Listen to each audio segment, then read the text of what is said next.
Hello everyone, it's Benita with Cloth and Cord, and today I'm going to show you our men's African statement necklace.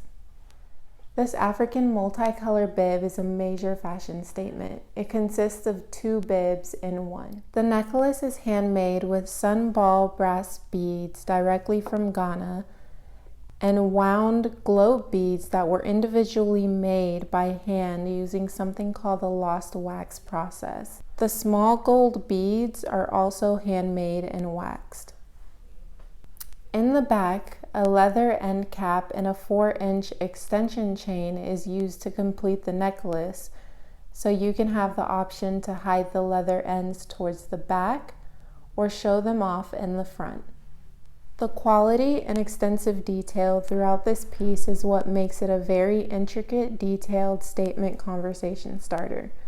This piece would help to heighten any look. A nice tailored fit blazer with a lightly printed collared shirt and some nice jeans would be great for a casual look. And for a formal occasion, a 3-piece tailored suit.